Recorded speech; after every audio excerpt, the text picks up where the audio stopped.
Hey friends, I have not been honest. I haven't been honest with myself, but today I want to share a moment, a revelation that shifted something that is deep within. This is about authenticity, personal development, and how self-growth often begins with something very painful, a painful moment, but a powerful decision to stop pretending. There is something about someone that is authentic, somebody who is themselves. It's so captivating and you can't fake that. You are drawn to those people. And at times, even if they're like negative people, there's something about them. There's a freedom about them that just makes you draw to them, you see. And if it's positive, it's even more. There's something about that freedom. But if I'm being real with you, for a long time, I was afraid of being myself. And I don't mean in like the dramatic, and I mean in those quiet moments every day where I tone myself down, or I change my tone to fit in, or perform instead of just showing up honestly as my authentic self. And it's really wild to admit, because the foundation of everything I've built, my work, my voice, my influence, it's always been about integrity and building integrity. And it doesn't mean that I have always I have been like dishonest, but to some extent I have been. Recently I had this experience that stopped me in my tracks. I was preparing to lead this particular song at church, something I've maybe done once or twice before. There is a reason for that toning of yourself down. And I love singing. But as usual, this pressure hit me. This pressure hit me so hard. And some people may say, oh, it's just nerves. Everyone feels nerves. There is difference between having normal nervousness and this particular thing that I feel. I don't know, maybe some other people might actually agree with me or experience the same thing. So if you do, please let me know in the comment section. So these things that happen to my body when I'm about to do something, right? It's like my entire blood just rise up straight to my head and it goes into overdrive, and my head gets filled with this noise. My heart races like it pounds really hard. This is not just an imagination. This is something that is physically occurring. And I disappear in this space, almost like you're not there. Like, have you ever had been present somewhere but not exactly? That's kind of like what happens, where you almost like yourself disappear and you're watching yourself as a third person.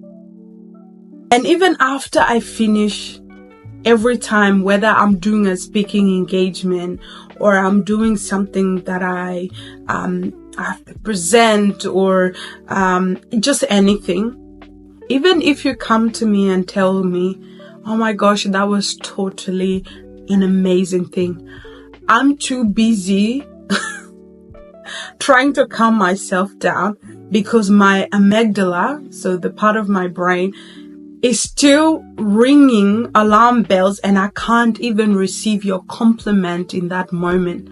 So even when I go home and I'm like, oh my gosh, this was totally amazing. I had a great experience. People said this. At that moment, I can't actually enjoy what you've just told me, because I am busy trying to calm this thing that's happening in my head.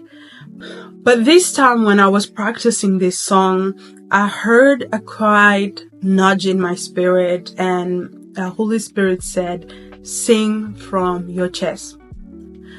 I don't mean like emotional stuff. I'm talking about singing.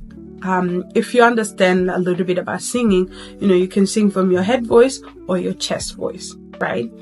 Now, so the Holy Spirit was leading me to actually sing with my chest voice.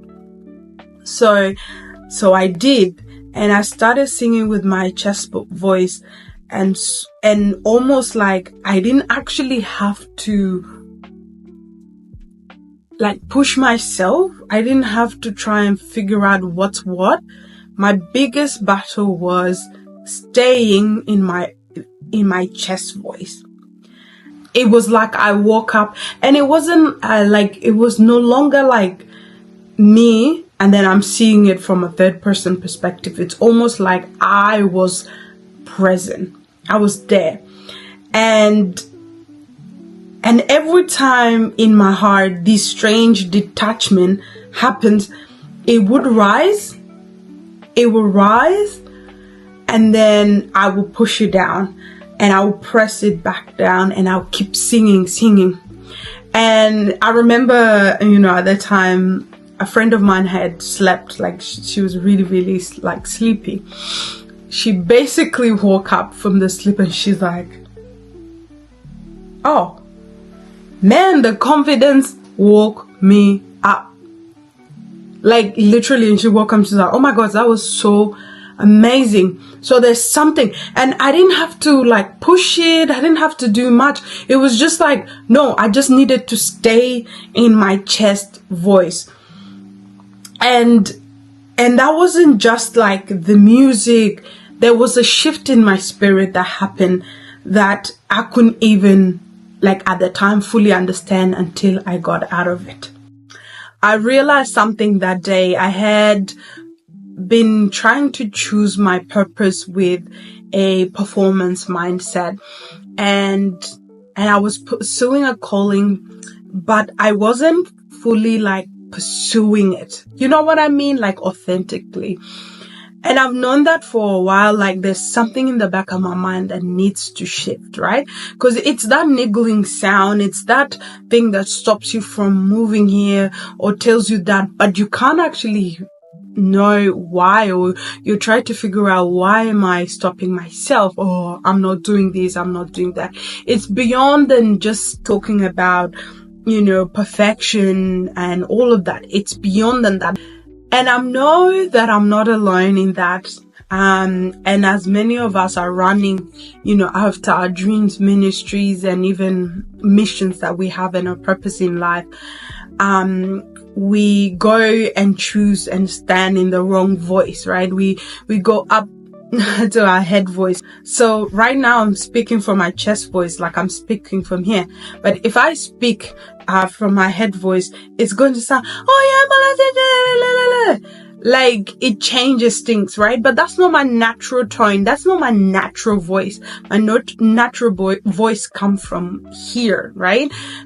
Whatever that looks like, and it's easier for me. Cause what used to happen, I get lightheaded, and I get tired out easily when I'm singing the song or when I'm in that position, because my brain is like trying to survive. So my voice starts shaking and all of that. And it's beyond the nerves, if I did not say that already. And let me tell you, personal development, real self-growth, it begins at the moment we choose honesty and integrity over image.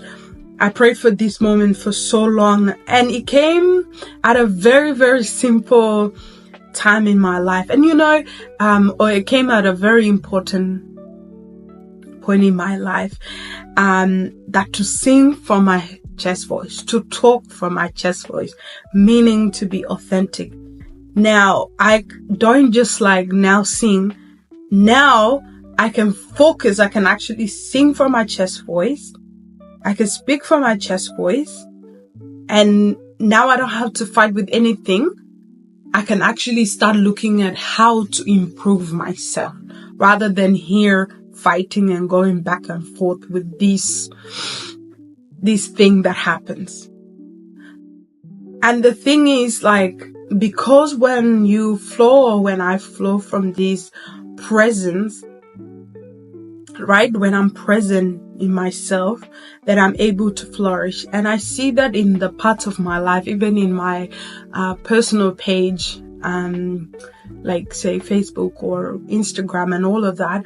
When I don't have an authentic voice there, it tends to drop in views and in numbers, and I know what happened. I'm not being authentic in that area.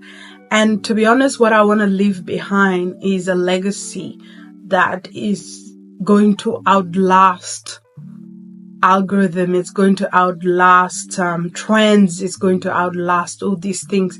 20 years from now, I want someone to say, that thing is still true today.